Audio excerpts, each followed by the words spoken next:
Welcome to this video on designing and implementing Active Directory in Azure Active Directory.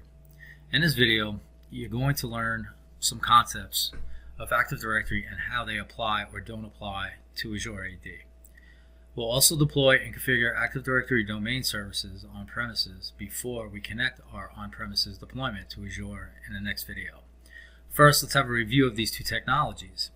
Active Directory was introduced in Windows Server 2000 as a centralized directory service for storing information about users and groups, as well as other resources on the network like servers, desktops, file shares, and printers. Active Directory is made up of a few different services, but when we talk about AD, we're generally talking about Active Directory domain services, and that's what I'll be referring to in this video. We will also touch on Active Directory Federation services, as it provides authentication services for applications and enables users outside your network to access those applications. But AD domain service is the core of any Windows-based network. It stores data about users and resources, and it provides a way for computers on the network to find access, or on the network to find and access the data. Active Directory is involved in authentication and authorization.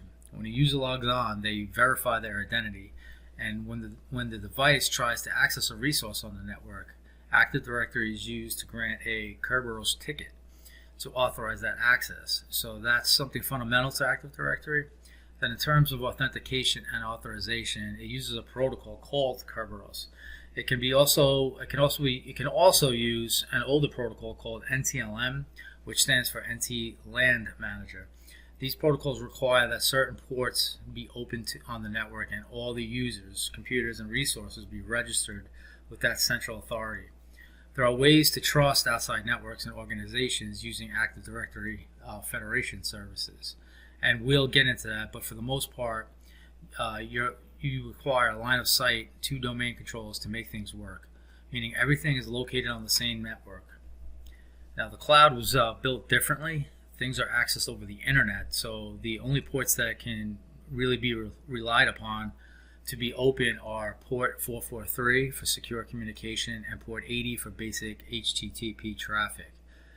With all of the applications on the internet, you don't want to have separate passwords everywhere. So the web introduced protocols for allowing user identities to be validated by other identity providers to access resources through consent. You see this when you log into the web using your Gmail account or Facebook or Microsoft ID.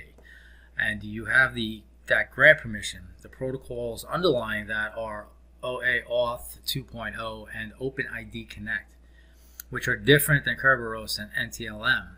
Azure Active Directory was built to use these newer protocols and to grant access to resources running in the cloud. Azure AD can actually use Kerberos in certain situations though, and we'll discuss that later. The cloud provides a lot of benefits for organizations, like scalability to spin up new resources like servers and new models of hosting, like platform as a service. And there's all sorts of services like big data services and the Internet of Things.